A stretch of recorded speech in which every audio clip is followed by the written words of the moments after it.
This podcast is highly sponsored by Thriveys. Thriveys is the first mental health product line with affordable products you can use whenever you need something to lean on for emotional or mental support. Currently, we have coloring books of all ages and affirmation mugs. There are some new products coming up, so you need to make sure that you check out Thriveys on Instagram and Facebook so that you don't miss out on the updates.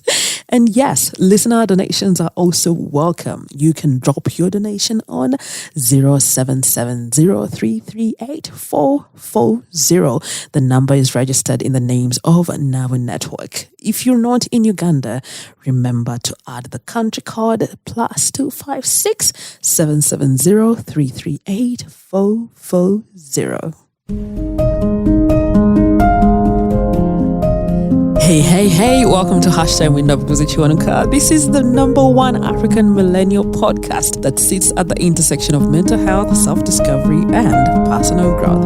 If you're new here, welcome to your new virtual home. Be sure you hit the subscribe button wherever you're listening in so that you don't miss out on any of the future episodes. And if you're a returning listener, thank you so much for being the heartbeat of the show.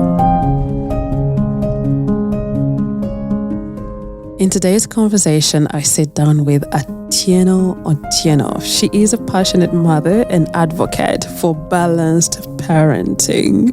And if you don't know what that means, you need to sit tight for this conversation because Atieno shares her unique approach to raising her son Kai, blending old-fashioned parenting values with soft parenting techniques. We explore how she strikes this delicate balance, fostering both discipline and emotional connection. Our conversation touches on the mental health impact of parenting styles and how they influence the well-being of both parents and children. So let's dive into it. Atieno, welcome to #WinDubGuzichwanuka. Thank you so much. Thank you for having me. It's a pleasure. It is a pleasure to have this conversation with you as well. So for the people that have no idea who Atieno Otieno is, please introduce yourself so that we get to know the person on the other side of the microphone. My name is Lynn Atieno Otieno. I was born Lynn Atieno Otieno, but I've since been embracing my African side. So I've hence almost dropped the name Lynn, but it's still in my government documents. So I go by Atieno Otieno. Mm-hmm. I'm a travel and lifestyle content creator and a probation officer. Right.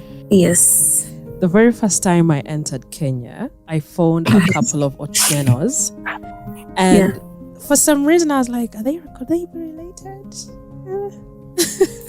Why did you think that? There was at every town, it's like everyone had a different name, but then there was an Otieno somewhere. So I was like, what's going on? Mm-hmm. Until I think someone explained that, does it mean that a child is born in the night? Yeah, it's a Luo name. Luo's name according to season and the time a child is born. So it's a name given to males that are born at night. Mm-hmm. Atieno is for females that are born at night, and then Otieno is for males that are born at night. And now here you are, a combination. Yes. When do you interact with Day?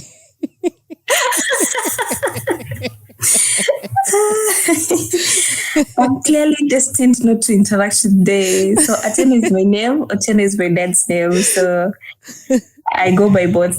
So I'm having you on the podcast because of the different encounters I've had with you on social media, looking at how you interact with Kai. Yeah. I don't know, do I say the beloved? Beloved. Absolutely. The beloved of the internet. I ended up showing some of his videos to someone, and at the end of it, I felt a little bit strange. I felt like I was stalking this kid because I was showing all these videos like, hey, check this out, check this. And there was, at least the good thing is that they also laughed, at least. So we're going to be talking about parenting, I think, in the modern day. Mm-hmm. But before we get into that conversation, let us have a revisit of what Atieno looked like as a kid, teenager. What were your interests? Looking back to my childhood, I think I had a wholesome upbringing. I was brought up in two households. I lost my dad when I was 7. And then at some point, I think responsibilities like became too much for my mom, and I went to live with a certain aunt of mine. And also in her household, the experiences were great. She's more my mom than my mom is, although both are amazing moms. So my childhood, I would say, was great.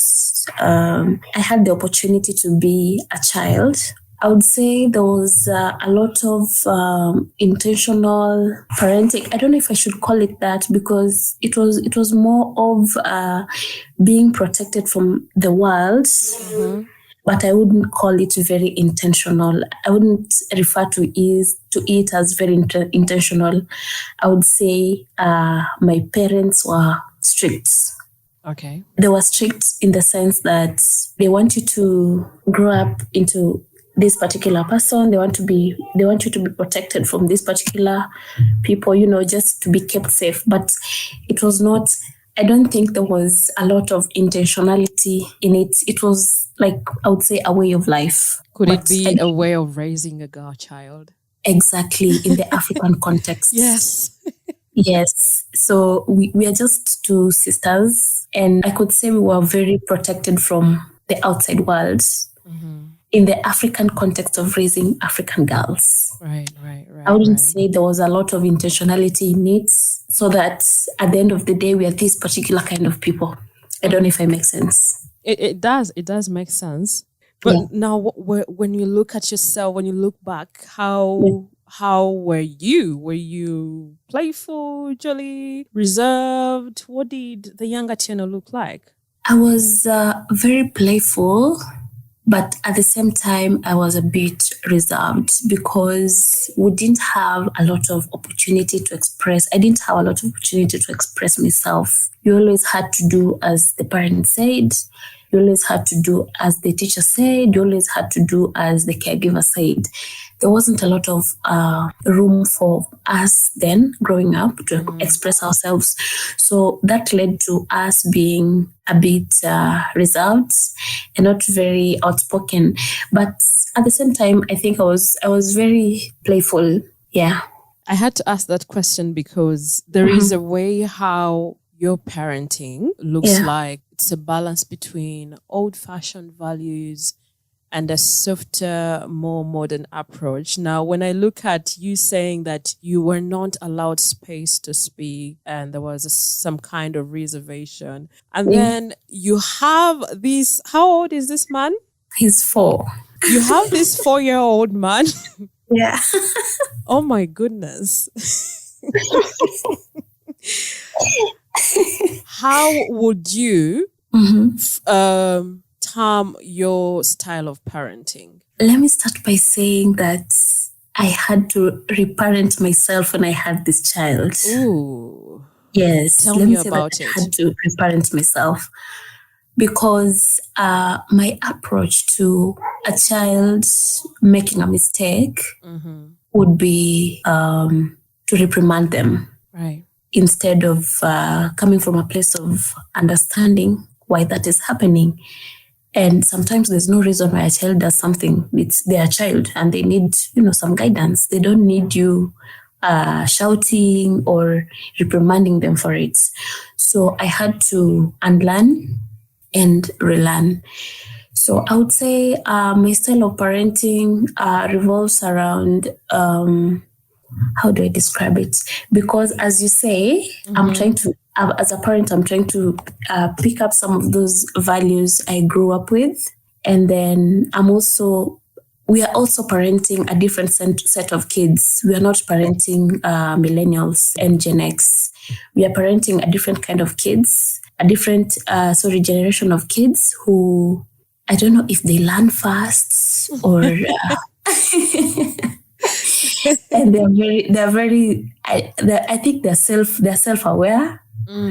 So they would easily question things you do, things that do not make sense to them. And then again, in my line of work, I've really interacted with a lot of cases, especially of children who are victims of crime and sometimes perpetrators of crime, children in conflict with the law.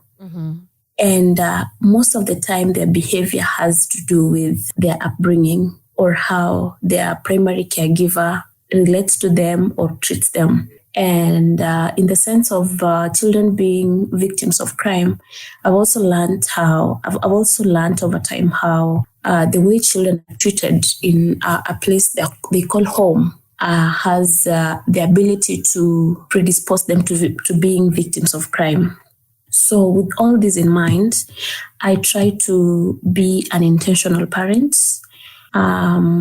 So it's a bit of gentle parenting, but then again with putting in some of those values that I was brought up in as a child, because at the end of the day, we want to bring up a well-balanced child. Right. Yeah. You have mentioned that bit where we have a different set of children. Yes. Although on my side, I often feel like it's a thing that falls on us, the adults, the way how we are handling issues. Yeah. But although for me, when I say that, it has mostly been coming from the angle of people blaming the children for the way how they behave. Yeah. And I've been asking the question, what are you as an adult doing? Because how do you expect the child to behave in a way that you're not guiding them to? So I don't know. So when we say that we have a different set of children, what style of adults do we have right now? I think we have a lot of adults that have not healed from their childhood trauma because of the way we were parented. Sometimes I think you've interacted with some of my posts where I'm talking about or I'm just having like a usual conversation with Kai, and you'll see people in the comments saying, this is not something that our parents would allow. You should not have an opinion over this. You should not have an opinion over that. And I've realized that as if the kind of parent you are has like a very direct effect on the kind of child you bring up. Right. When I mentioned that the kind of children we are bringing up are different, I meant they're sharp, they pick things up quick. I don't know if it's an improvement in their DNA. I don't know how to explain it. Never mentioned yet. Oh wow! I don't know how to explain it, but they're not. One thing I'm sure about, they're not like us. Yeah, because you'll give that child a mobile phone for the first time, and they know how to swipe it up and find a few things on the phone. So I think they're a bit different, but a lot of us, especially millennials, were brought up in very strict households, and some people have not realized or come to the realization that the kind of upbringing we had is something that we need to unlearn for the sake of our children. So I think there's a very huge difference. There's a very huge difference, and also on the flip side, I also think a lot of us, especially millennials, are becoming very permissive. Yes, are becoming very permissive to the children we're having, because we keep saying, I don't want my children to be brought up the way I was brought up. That part. Yes. So it's on the two extreme sides of the balance. There are those who are too strict on their kids, and then trying to bring up their kids the way they're brought up. And then on the other end, the parents who are too permissive. I feel like they're tiptoeing. Yeah. They're tiptoeing. They're tiptoeing around the kids. They're like, Exactly. Oh, I better not annoy the kid. Oh, because there's a time when I was amongst some parents, and one of the parents refused her kids to go and swim, and the kids weren't happy. And then the other parent was like, how dare you say no to a child? The child will cry. I don't like it when I say no. And I'm like, oh my God. yeah, it's the reality. It's the reality of things that are happening.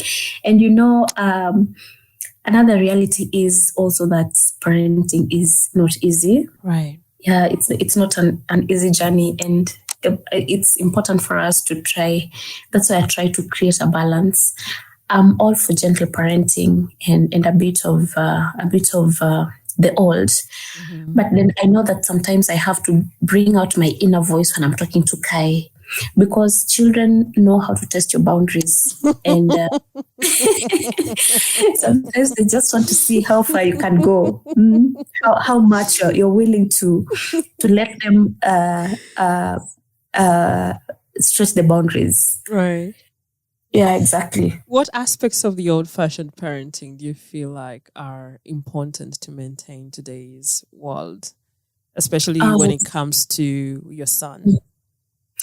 One of the things that I think is important is for a child to be respectful and kind, because I've had the opportunity to interact with people who are the opposite of that, and I don't know. I find it strange, and the world needs more kind people, and people who have respect for others. So that is one, and I think it encompasses a lot of other things. That particular one, just being kind and respectful and not talking over people, and yeah.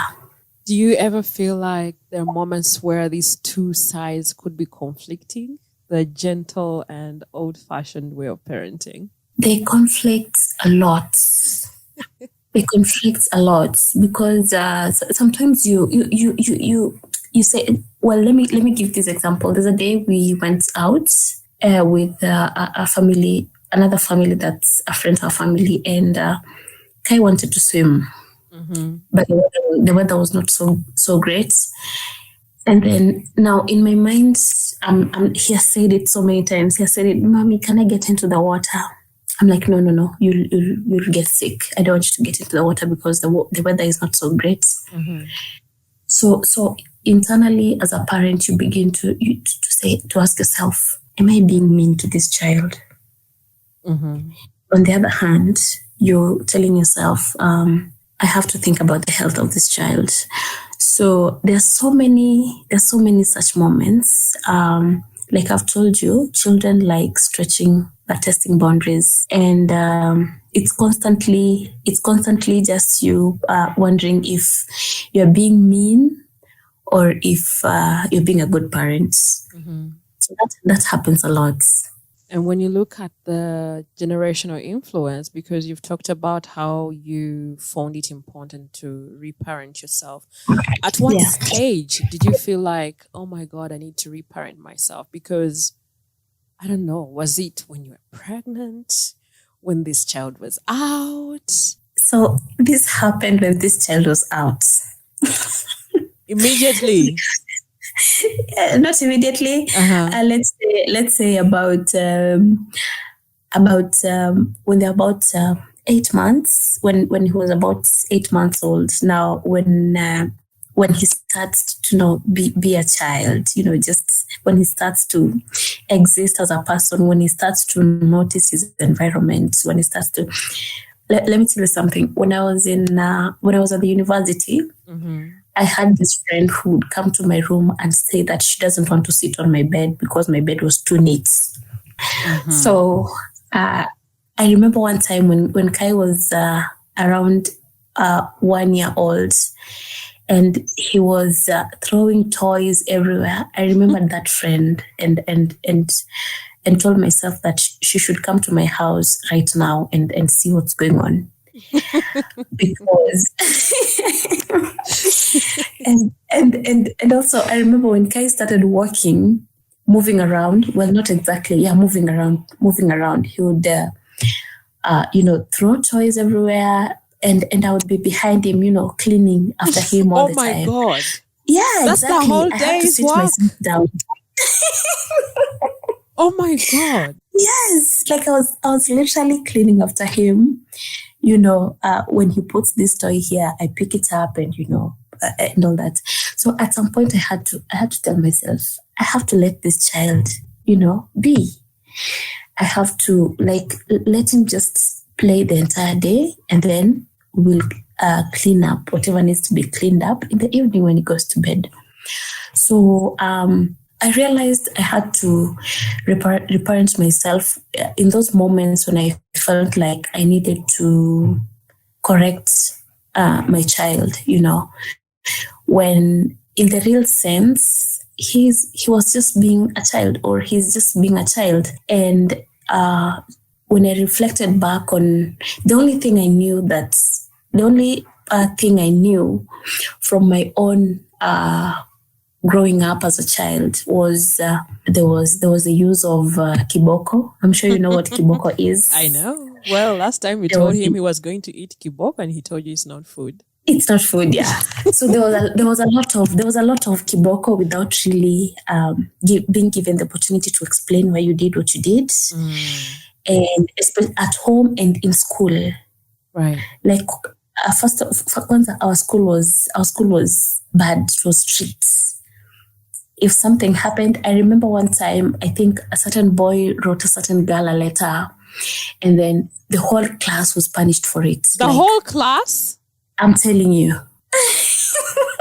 What do I have to do with that?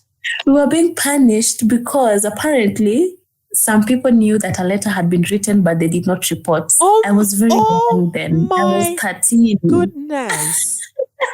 Yeah, so I remember after tea break, we were assembled in the staff room, and I was hearing about it for the first time. There were in our class, we had older students. At least they understood what was going on. The rest of us didn't know. But then we received kiboko for something that we didn't. I am definitely fighting. I'm not.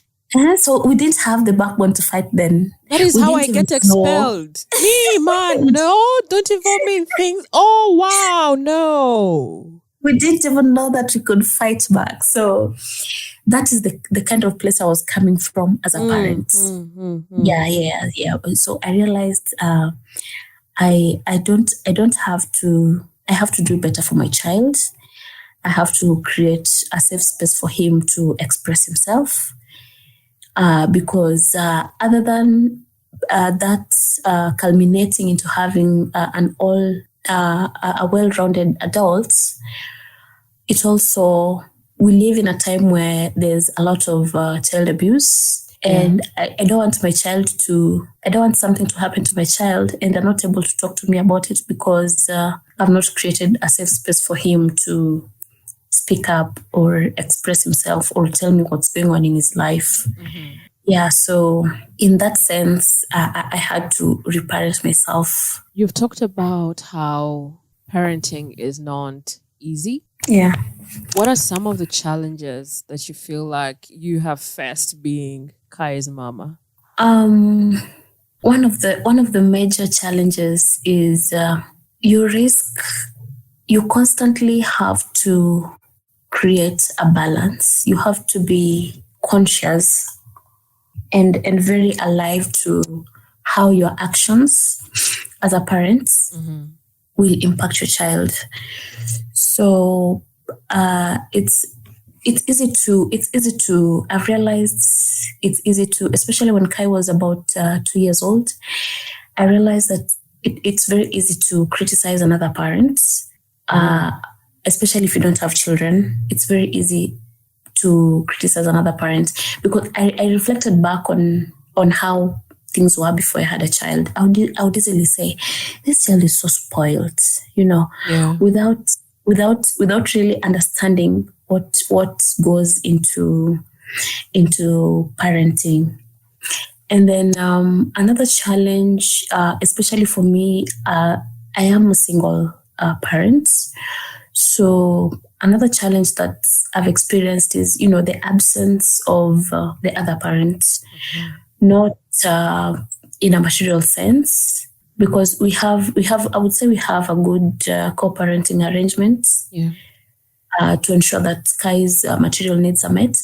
But I feel like his psychological needs are not perhaps properly being met by the other parents, because of the way the situation is. Yeah. So another thing I would want to talk about is lack of psychological support from the other parent, or moral support from the other parents. I think you might have seen this in a post I recently made. The times when you need the support of the other parents. And when I did that post, I was actually reflecting on, say, parents who have like teenagers. You know, when the child is still very young, like the age of Kai, things are still a bit manageable. But now when they get to adolescence, I think it really needs a lot of support. So those are, I would say, those are some of the challenges I've experienced. Yeah. While raising Kai, and also way back when Kai was about 2 months old. Let me say the period between the time he was 2 weeks old and 12 weeks old. He really had cerebral colic, and I almost fell into postpartum depression. So because of that, it's something that I was very well aware of before it happened, but I just almost slipped into depression without knowing it. So it's a challenge that's a bit different from the challenges I would say I'm experiencing now. Yeah. But it really shook my parenting journey. And I'm glad I caught it early and I was able to recover from it. I like the way how you've brought that out. Yeah. That even when we are aware, like awareness alone does not form a protective gear. That you can know something like, postpartum depression really exists. Yeah. And then things just happen before, and you're like, wait, where am I going? Yeah, exactly. So I understand. I like how you brought that out, because sometimes people, when you have the conversations with some people, they do not have the awareness. Yeah. And now when we have Kai in the picture, you are talking about the soft parenting. I missed that post that you made about the psychological needs. Yeah.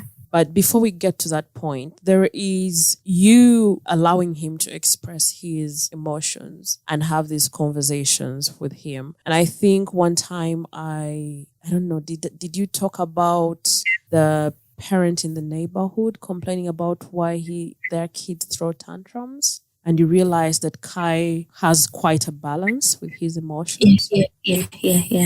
Yeah, I remember that post. Let's talk about that. Yeah. It was. Do you read these things? Sorry? Do you first read about these things?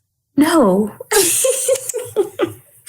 So you are naturally wise, like Kai? Yeah, I guess.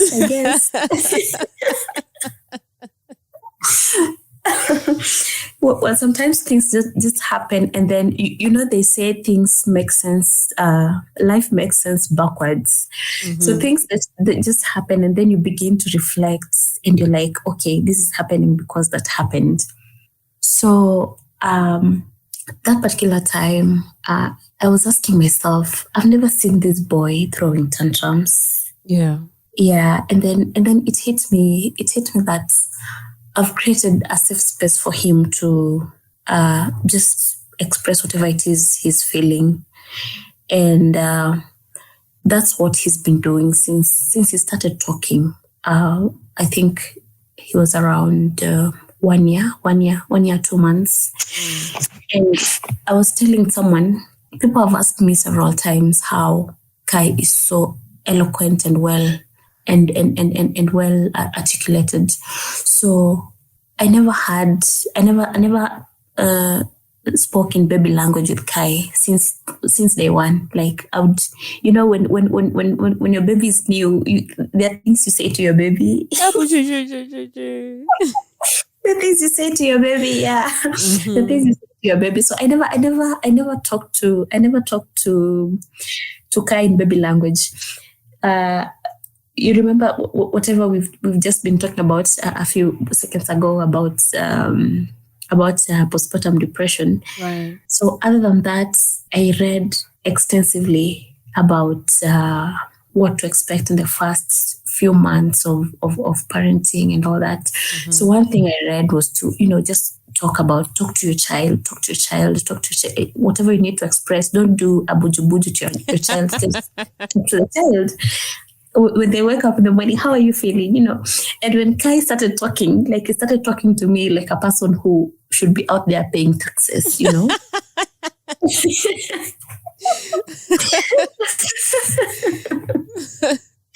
Yeah, he was very well spoken since the time he started talking. Well, there was a bit of fumbling with words here and there, but then when he started properly talking, he was very well spoken.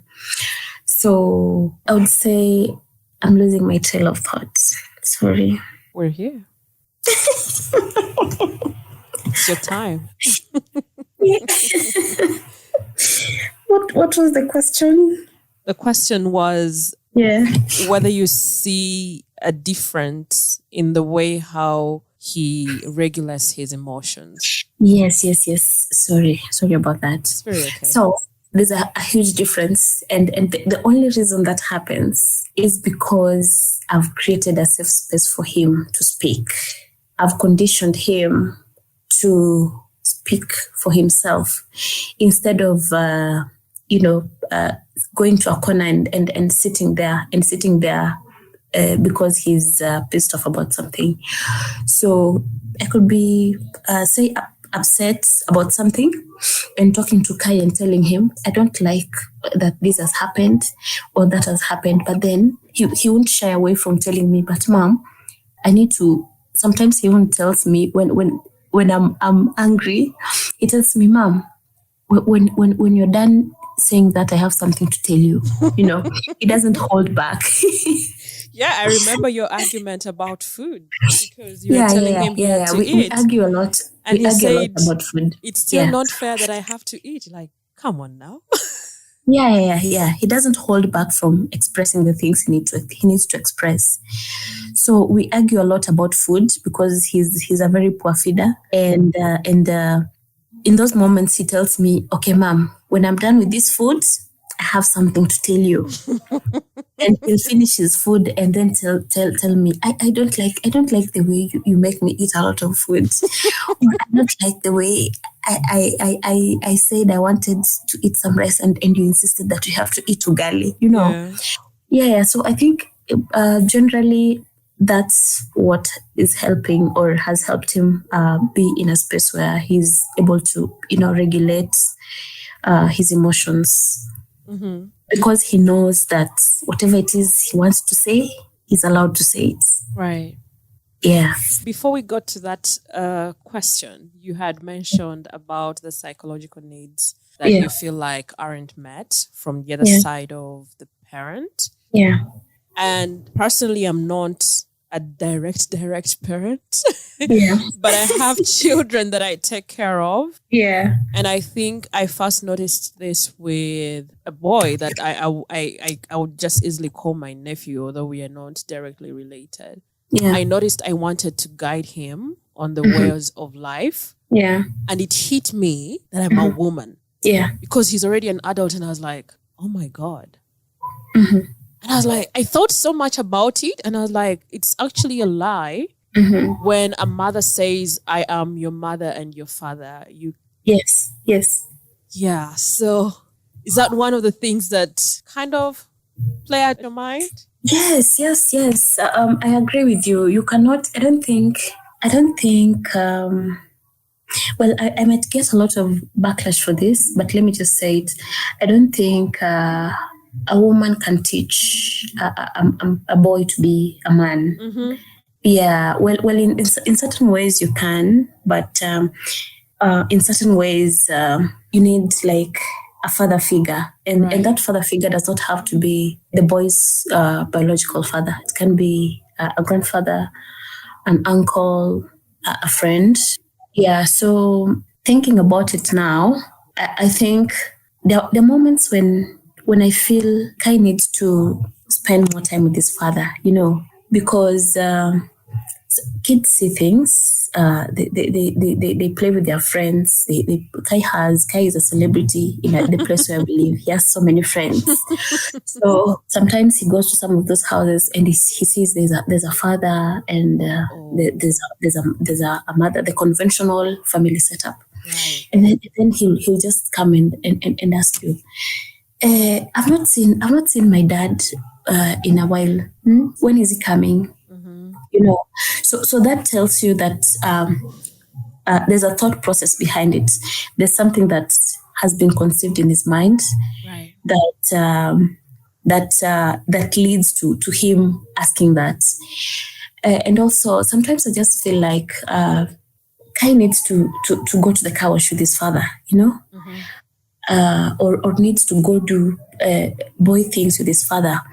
But now the way our situation is set up, that is not possible every other weekend. Perhaps just one weekend in a month. Yeah. So in that aspect, I feel, or sometimes when now that you said that you missed the post where I was talking about psychological or moral support. Yeah. Sometimes the child is sick, and you have support. You have your. I have my mom or my sister or my brother or the domestic manager, but then the support that comes from the other parent is totally different. It is. I agree. You cannot compare it to the support that comes from the other members of the family who are important people in this child's life. So in that sense, I feel like that's a challenge for primary caregivers in co-parenting situations. And it's something that I could say I've experienced firsthand. There are situations where you need moral support from the other parents. And you're not able to get it in that particular moment. Yeah. Do we send virtual hugs? Well, not in this particular moment.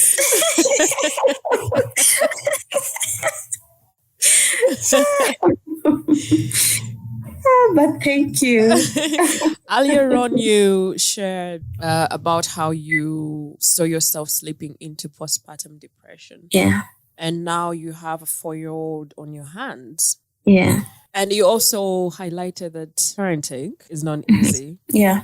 Can we explore how it can be emotionally taxing? Yeah. Or has it been a smooth ride for you? You figured it out? Well, I would say it was difficult in the first year. The first year? Yeah, the first year was extremely difficult for me, especially the first 5 months. Let's say the first 5 months. Because as I mentioned before, Kai had colic. So his colic would come on at around 8 p.m. to around 11. Yeah. I think most of the time it would just be for 2 or 3 hours. And then I think once or twice it stretched to 1 p.m. And let me start by saying I had enough support then. But as the mother to the child, I was going nuts. Yeah. So yeah, I remember coming back from the hospital in the first week. My mom was with me, but then I insisted on, washing the child. First of all, let me mention that I had mom guilt. That's what I was going to say. I was like, were you avoiding mom guilt? I had mom guilt. Yeah. On the first day I left the hospital. The first day? Yes. And one of the reasons that was why so I had fast. One of the reasons why I had mom guilt was because I had a C-section and not a vaginal birth. Oh my goodness. Yes. There is guilt that comes with that as well? Yes, they're called postpartum blues. Yeah, there's guilt that comes with that. I don't know. I cannot speak for the other moms. Yeah. But I didn't feel mom enough because I had to have an emergency C-section. I didn't feel like I was, a good enough mom.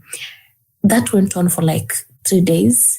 But then, I had to slap myself out of that situation because what was I thinking? What was I even thinking about? Like, I carried this child for 9 months. I had to be cut and stitched back like a gunia. And I wasn't even like a quarter way into the healing process from that surgery. And I was already beating myself for it. So I said, I'm not going to entertain these thoughts. Right. So so mom guilt came from there. And then I also felt like I want to be a super mom. Ooh. So with my C-section, I was already washing my child. While at the hospital, the nurses would come and wash the babies. But then on day 4, I was in the hospital for 3 days. So on day 4, I had to do it myself. I insisted on doing it myself because I had people at home who were willing to do it. But then I didn't trust anyone to, I thought someone was going to break my baby's neck. So, so I insisted on doing it myself. So I did it for quite some time. So back to the colic story. Every night at around 8 p.m., Kai would just start, crying. And then, with colic, there's nothing that can suit the baby if say the medicine that has been prescribed for it is not working. Even breast milk cannot help them because you're only pumping more gas into the stomach. Yeah. So I remember it would just be us rocking the baby for 3 hours until he fell asleep. So those first few months were very difficult for me. I remember there's a time, but way back then, Kai's dad and I were still together. So there's a time he visited, and it was one of those days. I remember my sister was also home. She stays at the Kenyan coast, but she had come to visit Kai. So that night, Kai, I think it's the night when the colic went up to 1 a.m. in the morning. So that particular night, it got to a point where I couldn't hold it, and I just went and sat on my bedside rug, and I was crying uncontrollably. And my sister had the baby, and Kai's dad came and like he didn't know what to say to me. He didn't know. He understood how what was happening was impacting me, but he didn't know how to console me. So I just sat there and cried and cried and cried. And then I closed my bedroom door. The rest of the people are in the sitting room. Kai is over there, crying his lungs out like the world is coming to an end. And when the baby cries like that, even the neighbors could begin thinking that you're harming the baby. Because it's, Yani, he's crying like he's being stabbed in several places. So even the neighbors might begin thinking that you're having the baby. So I just sat there. And I started praying. I started praying and told God, you gave me this child. Please give me the grace. Give me the grace to handle this newborn baby. It was not a very long prayer. Mostly I was just crying. Mm-hmm. And in that moment, it hit me that I think that was about the 7th or the 8th week. It hit me like that I was slipping into depression. Right. Because I started thinking about the things that had been happening. I was on autopilot. I was losing myself in motherhood. My mind was not thinking clearly. Even during the day when, you see, there's something they tell you in the hospital that you should sleep when the baby sleeps. I couldn't do it because I was constantly on edge. And, say in the morning when the baby is showered and fed and given to the domestic manager or whoever is in the house that wants to carry the baby. And in that moment, I'm supposed to be resting. I'm supposed to be in my room. I wouldn't, it was easy to do it. I don't think it's practical because in most cases, I'm imagining you want the child to be set by the time they wake up. Yes. Exactly. And you're also just wondering when they're going to begin crying, Ouch. So you're constantly on edge. So the events of that particular night when the child cried until 1 a.m. Made me realize that I was slipping into depression. And I'm glad that happened. I'm glad I caught it that night, because I don't know how far that was going to go. But then I'm glad I caught it, and I started being more intentional about also just taking care of myself as a mom, like, getting out and going for a walk, say in the evening, and and that really helped me. Yeah, that really helped me. The first step to healing or sorting yourself or getting yourself out of a situation like that is acknowledging that this thing is affecting my life in a negative manner. That is, if you've actually taken the time to realize that. Some people don't have a moment to pause, like you said, autopilot. Yeah, I was on autopilot. Like, I wasn't thinking about anything else. It's just things were just happening. I have to be a perfect mom. My child is supposed to be okay. Exactly. No one should catch me off guard. Ooh. Yeah, and I remember in the week leading up to my delivery. Yeah. I remember talking to my sister, and she was telling me, I was telling her confidently, I'm so ready to pop. And she was telling me, you can never be too ready. Because motherhood looks so different in real life than it does on paper. Yeah. God. Like, I didn't expect what I experienced. Yeah. I had read about postpartum depression. Mm-hmm. I thought I was ready, but then I think I was just caught, off guard in my readiness. Yeah, but I'm glad I caught it early and was able to mitigate the situation also with the support of my loved ones.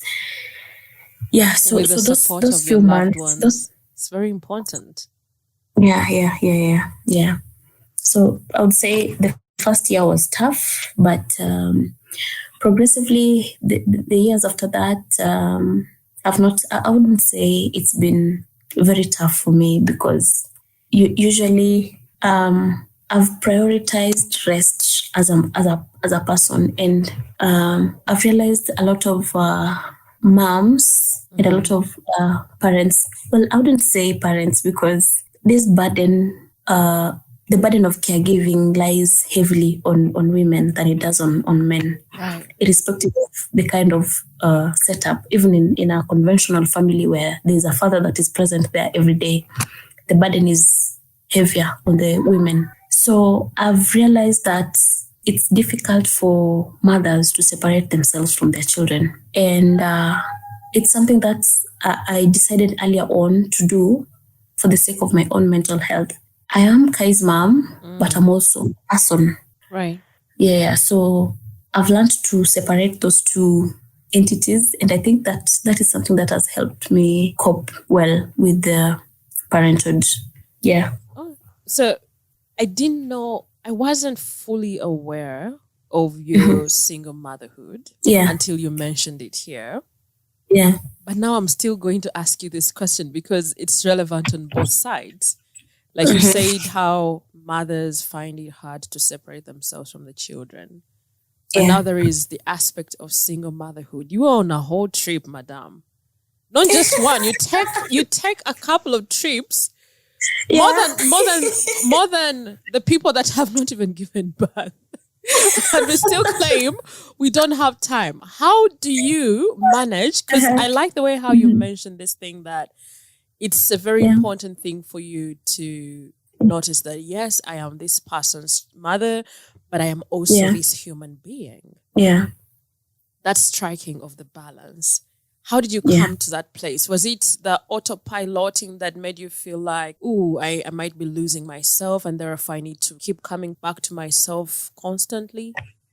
Yeah, I think that the idea was born when that happened, and I remember a few weeks, I think a week or two after that, a friend of mine I used to live in Eldoret before I moved to Nairobi. And I remember a friend had come to Eldoret, and she called me and told me, I know you've never gotten out of that house since you had that baby. Yeah. Come to Java, let's have coffee or whatever it is you want to take. And man, it felt good. Literally getting out of the house, wearing some red lipstick and dressing up. Yeah. and just going to Java and forgetting about motherhood for 2 seconds. Mm-hmm. That felt good. And I told myself, I need to do this more often. Yeah. And back then I couldn't do it quite often because the baby still needs a lot of attention and care. But then about 2 years into motherhood, I decided let me go back to doing the things that make me happy, because travel, for one, is something I'm totally passionate about, and it's something that makes me very happy. Like, I don't know if it qualifies as a pastime or something I do for leisure. So I said I need to go back to doing the things that made me happy before I had the baby, and to stop tying my whole personality around this child, my whole personality and my own life around this child. Because if I don't do it, I'm going to go crazy. Right. Yeah. So you remember in 2020, the first COVID case was reported around March 19th. Right. In Kenya. So in the weeks leading up to that time, I was supposed to report back to work. My maternity leave was coming to an end. And the house manager I had at that time was not reliable. And then out of nowhere, I think at some point, she says, I think she was overwhelmed with taking care of a newborn. And then she told me, like, she didn't think she was going to be able to do it while I was away at work the entire day. And I saw it because I think Kai didn't like her. Oops. Yeah, Kai didn't like her. I don't even I can't explain it, but Kai didn't like her. I remember the day I went to Java to meet my friend for coffee. Kai's dad was around, and just 30 minutes into me settling, I'd intended to be away for an hour, and just like 20 or 30 minutes of me settling into, catching up with my friend and all that, Kai's dad calls me, the baby is crying. The baby is crying and none of us is able to soothe her. Please come back home. Yeah. So I said, if this is happening now, what's going to happen if I go back to work? So when the house manager told me that she felt she was going to be overwhelmed with the baby if I go back to work, I decided to find like someone else. And I'm telling you this because I appreciate, and we don't talk about this enough, I appreciate the fact that having a good house manager will make your life easier as a mom. Right. Yes. So the house manager I have now is the house manager I've had since Kai was 4 months old. Ooh. Yes. And I would say she's like a small sister to me. And she's like Kai's sister as well, because they have such a good relationship. She knows how to good care of Kai. I don't know what would happen if I were to get someone else now. Yeah. So when you mentioned me being able to travel more than people who don't have children, that's the first thing that came to my mind. Because we are supposed to be showing off to you, but my friend, you're the role model now. And also, I think also that happens because I don't do anything else with my time. I'm not a party girl. I'm not let's go do this weekend. And then come back home. Like I spend all of my leisure, 95% of my leisure time, I spend it traveling. Yeah, so I'm very intentional about that. Although the mom guilt is still there. Oh, it still comes in? Still comes in when you're leaving your baby for 2 days. Yeah. Yeah. So there's that. Yeah, last time he asked you, you said you went to work. How come I'm seeing you on the beach? Yeah. I can see scrolling through pictures of the beach. You said you're going to work. Hmm? How dare you have fun?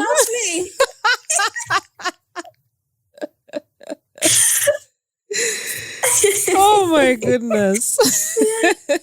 Yeah, so there's that. But then I think also something that at first it used to be so difficult for me. There's a time I think I was attending a workshop for 2 weeks, and I had to leave Kai. I had to shuttle Kai and the DM to my mom, and I think it was the first time I was going away for so long. So I kept calling my mom. Has the child eaten? Is he hurt anywhere? How is he doing now? Every hours. My mom told me, where? Can you let this child be?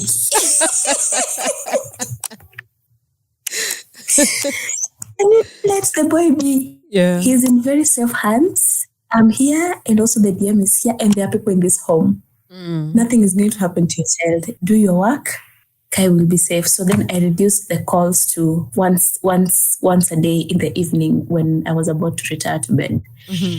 And I think that made me ease into the idea of making peace with the fact that I don't have to be present 24/7. Right. Yeah. But then now the guilt, the bit of mom guilt is real.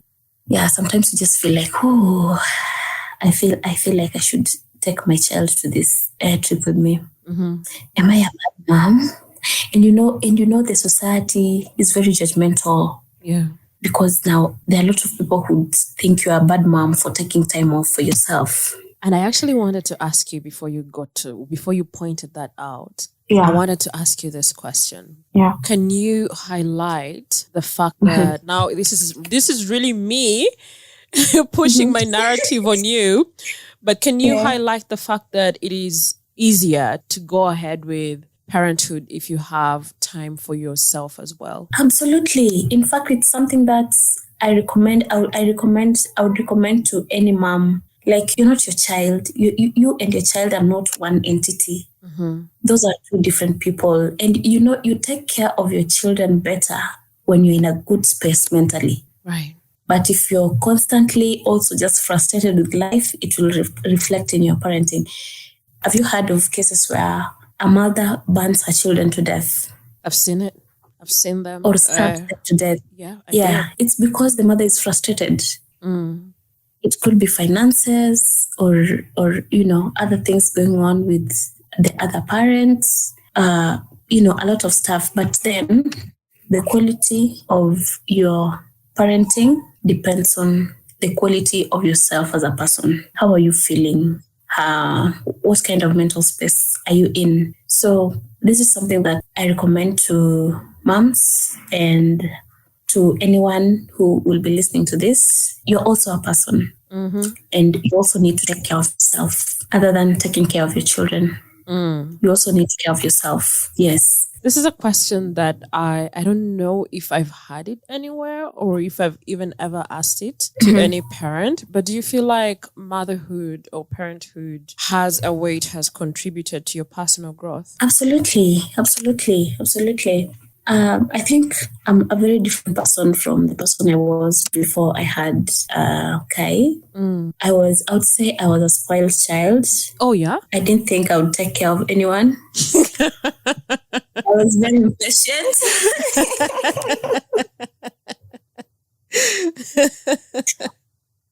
I was very impatient. Yeah. I would say I didn't know how to take care of my finances because I was such a different person then. And I would say having this child has taught me a few things. And as a result, I'm a totally different person. How are you not going to be patient if your child is screaming for 2 hours? How are you not going to be patient if you've just showered your child and put on a fresh diaper and they do a poop on it immediately? Right. How are you not going to be patient. If you're telling someone the same thing over and over and they don't listen, they just keep doing it today, and you tell them tomorrow they're still doing it, Yeah. I think that's one of the areas that I have really improved in as a person. There's a lot more. And also regarding finances, I think I need to talk about this because this is a big issue. As I told you, I was a very wild person.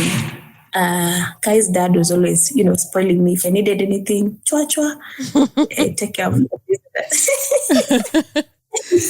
Anything I needed. And then I told you we are two girls in our family. And I'm the firstborn daughter, but I think I'm more spoiled than the daughter that follows me. Yeah. Yeah, it almost feels like the baby of the family because of being spoiled. And I think I was spoiled by my aunts. Yeah, so that is that. But then again, I feel like, when you're responsible for another human being, you put a lot of thought into your own actions and decisions. So that's why as a parent now, I cannot think about wasting money. I have to be thoughtful about how I'm going to spend my money. I also have to be thoughtful. I have to think about sustainability and how, if something were to happen to me today, I need to ensure that my child is going to be taken care of for as long as they need help. Right. Or at least until they're able to stand for themselves. So I think those are some of the things that have changed since I became a parent. All right. Yeah. And I'm now thinking I'm going to be asking that question a lot.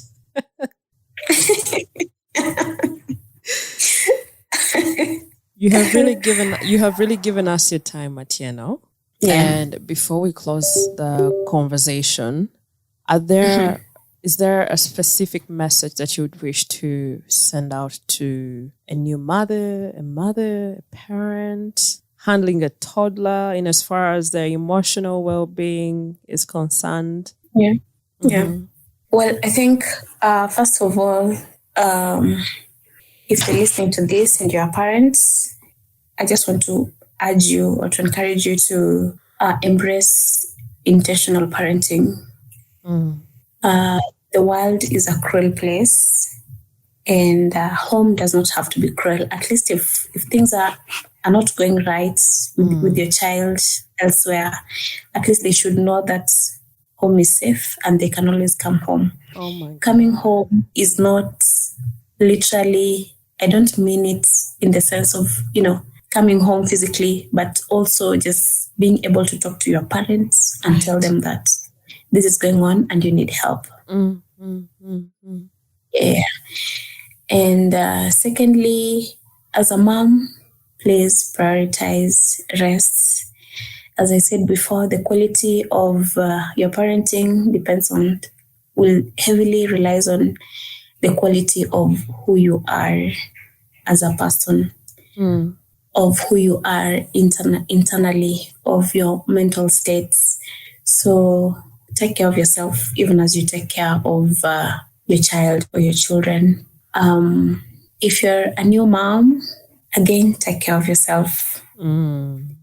There's a certain urge to want to be perfect, to want to be the super mom, to want to do everything by yourself. But then again, your body carried a child for 9 months. Yeah. And I would say there's a lot of trauma that's going on with your body physically. Aside from the mental, there's a lot of trauma that's going on with your body, from carrying the child to, childbirth itself. It's a traumatic experience to the body physically. Yeah. So cut yourself some slack, lean on your support system, allow people to help you, accept help, and take good care of your body. And something else I would like to say to new moms, I remember I really struggled with my body image in the first. I remember that post. I have a feeling, I don't know if that was the first time I texted you. Yes. But it must have been after that post. Yeah. And I was like, these conversations are relevant. Yeah. Let's hear it. Yeah, I had serious body image issues in the first few months of having my child. Because all my life before then, I used to be 50 kgs, 55 kgs, 56 kgs. And then now I was 80 kgs with a pot belly, baby fat, and hyperpigmentation, and all that stuff that comes with having a child. And I was really eager to start going back to the gym even before I healed. Ouch. But then at some point, I really had to sit myself down and ask myself, Atieno, haven't you just had a child? You didn't just wake up and you were not pregnant for a day. You were pregnant for 9 months. And there's been a lot of stretching and all this stuff going on to, nourish this baby and accommodate this baby. And you've just had a major surgery. So I had to first appreciate the work that I had done as a mother for me to get to the point of, just sitting back and listening to my body and just allowing myself to heal before I could start thinking about, going back to my lean frame. So I would just want to encourage a new mother out there and tell them that you need to give yourself some time. Yeah. You need to take as much time as you need. Focus on, taking care of yourself and taking care of your child until a time when you feel or your body feels like it's ready to, go back to exercising. Baby fat does not stick with you forever. It will go away.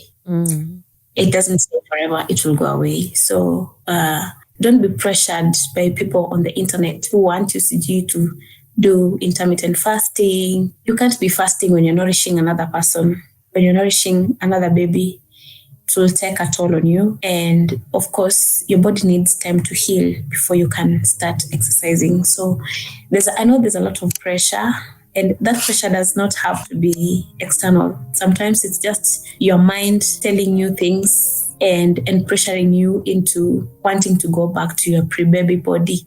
But then extend yourself some grace, because having a child, carrying a child and birthing a child is not easy. So extend yourself some grace and take good care of yourself before you start pressuring yourself about getting fit and getting back into your pre-baby body. Yeah. Someone needs you. Yeah.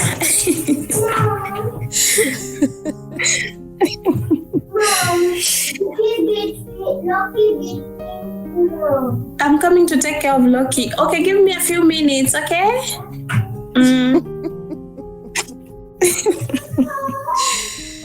All right, thank you so much, Atieno. Yeah. It's like Kai just decided to do a cameo appearance. Yeah. Yeah.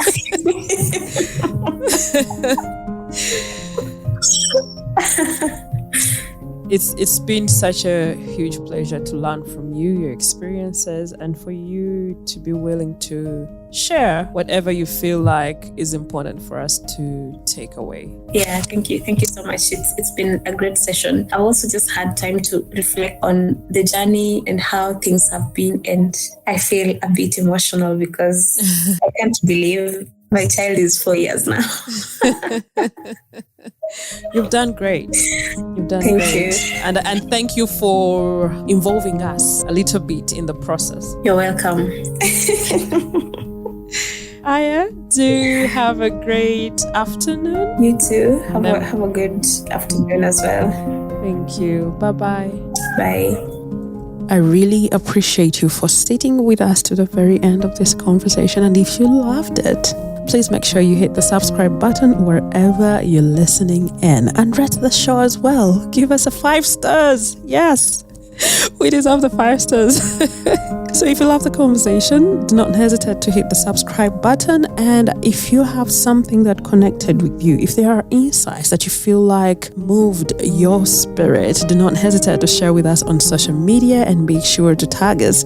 We are at #time with Nabguzichwanka on Facebook and Instagram, and on Twitter, our handle is @HTNK podcast. Oh my God, it's X, not Twitter. Oh, Jesus Christ. But if you are subscribed on YouTube, use the comment section. It will help our podcast grow. And yes, with time, we shall go audio-visual. Don't tell anyone that I said that. But yes, do not hesitate to engage with our podcast wherever you're listening in. Subscribe, share the links to your friends. It is by the power of our community that we shall make this podcast grow. See you next week. Oh yeah, Ugandans, happy Independence Day.